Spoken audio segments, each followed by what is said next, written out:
अस्वस्थामा बलिर्व्यासो हनुमांश्च विभीषणः कृपः परशुरामश्च सप्तैते चिरजीविनः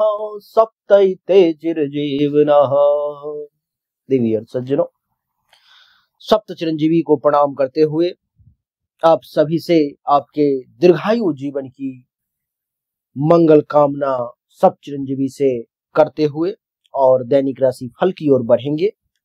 28 और 29 अगस्त 2024 का समय आपके लिए कैसा रहेगा, ये 2 दिन आपके लिए कितना बढ़िया कितना खराब रहेगा, इसी विषय को जानने की कोशिश करेंगे। सबसे पहले 28 और 29 तारीख के पंचांग को समझ लेते हैं कि पंचांग क्या कहता है। उसमें भी जो कुछ खास बहुत कम रेयर जो मूलभूत बातें हैं उसी को जानने की कोशिश करेंगे।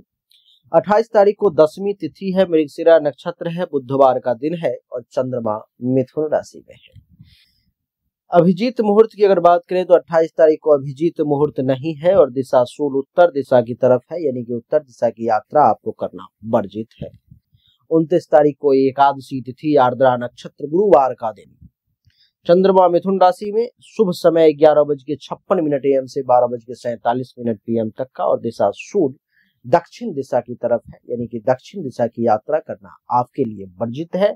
इसीलिए 29 तारीख को दक्षिण दिशा की यात्रा नहीं करेंगे, उसी में आपकी भलाई है, नहीं तो आपको ही परेशानी उठानी पड़ेगी। आइए अब चर्चा को आरंभ करते हैं और जानने की कोशिश करते हैं कि आपके लिए कैसा रहेगा ये 2 दिन का समय। मेष से लेकर के मीन तक जानेंगे।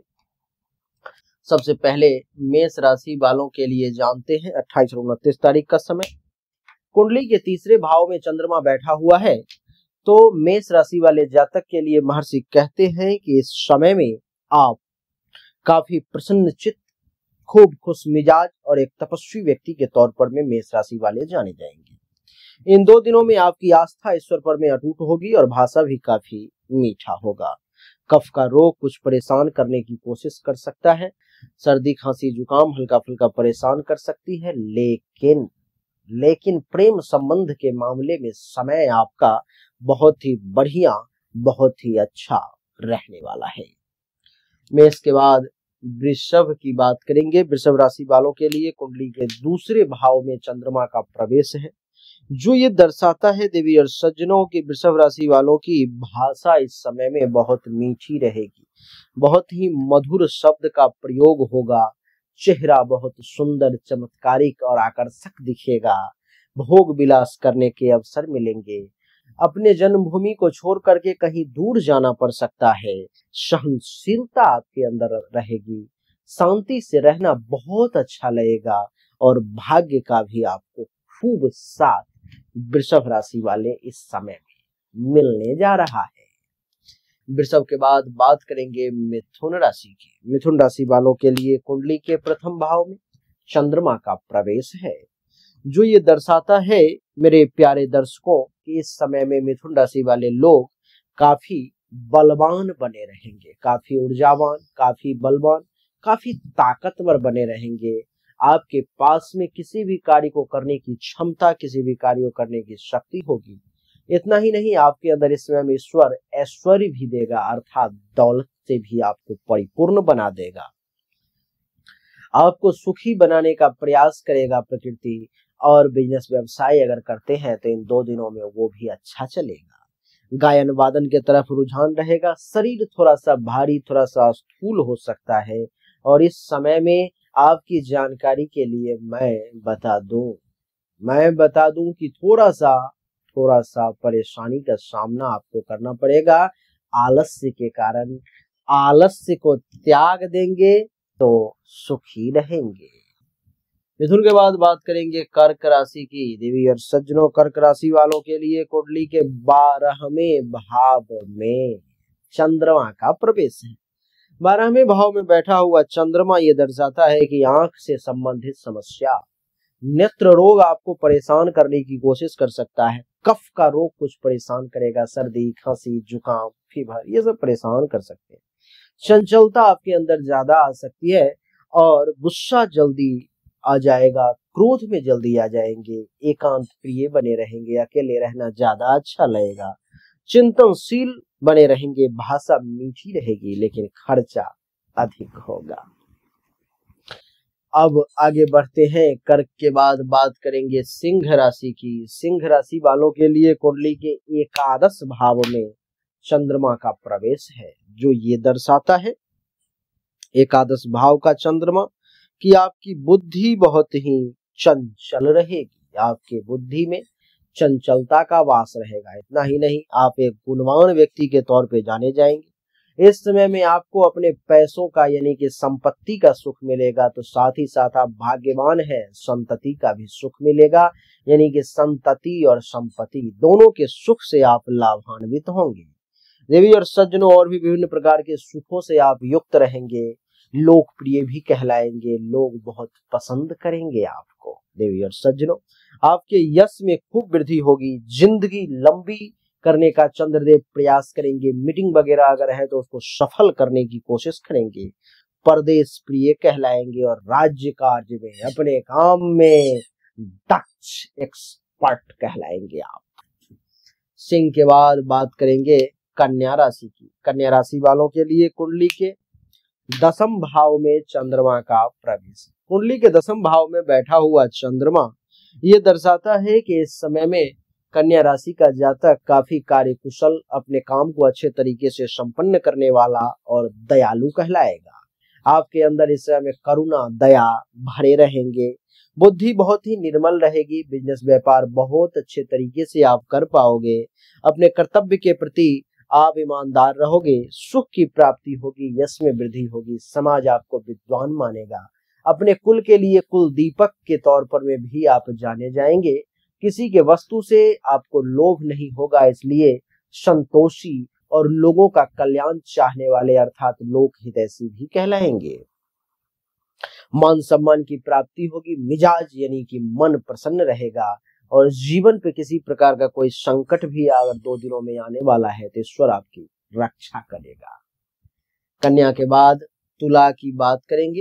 तुला राशि वालों के लिए कुंडली के नवम भाव में चंद्रमा का प्रवेश है। कुंडली के नवम भाव में चंद्रमा का प्रवेश देवी और सज्जनों ये दर्शाता है कि आपको संतति और संपत्ति दोनों के सुख भोगने का ये 2 दिन का समय है आपका।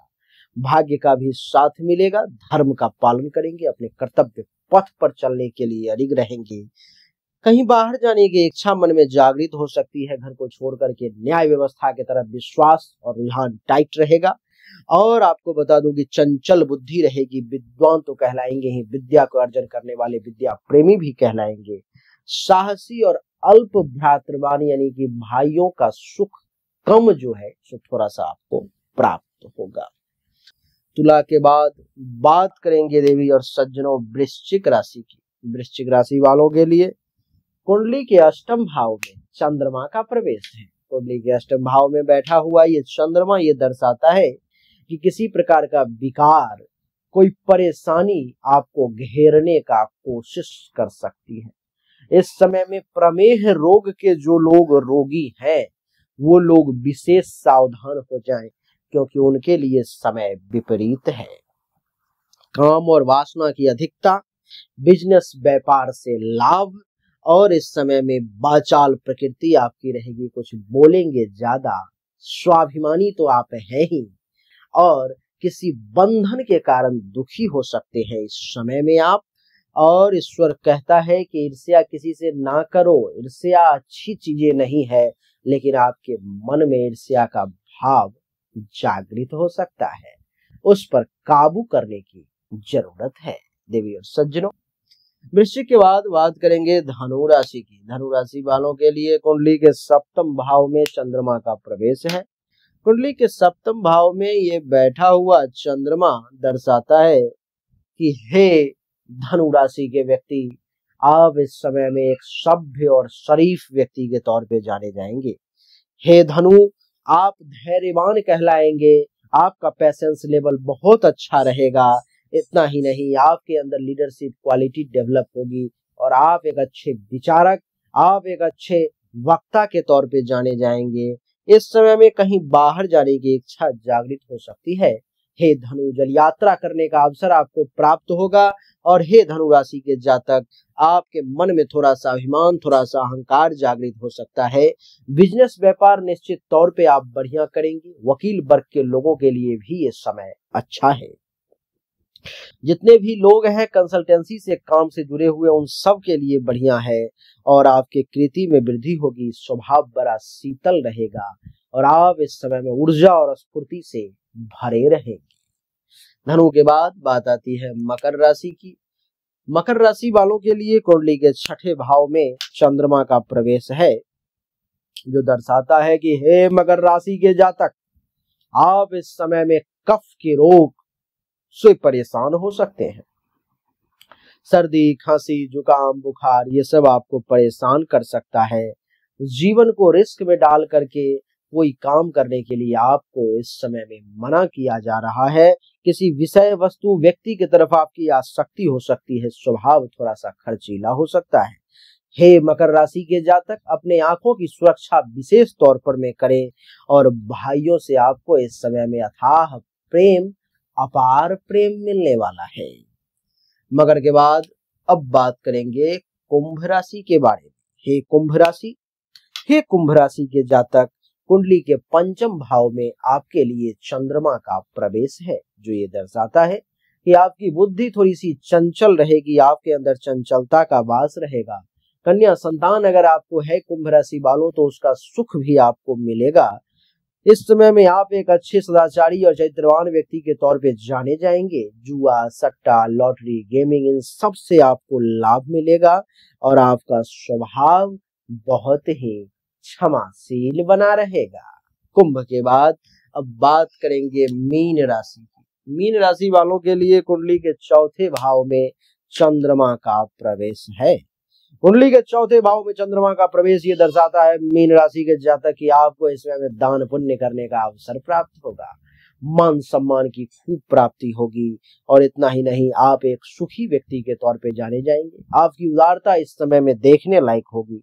किसी प्रकार का बीमारी, कोई रोग है, उससे राहत मिलेगा। राग द्वेष से वर्जित रहेंगे। किसान वर्ग के लोगों के लिए भी ये समय बहुत अच्छा है। जिसका विवाह हो चुका है उसको भाग्य का विशेष साथ मिलेगा।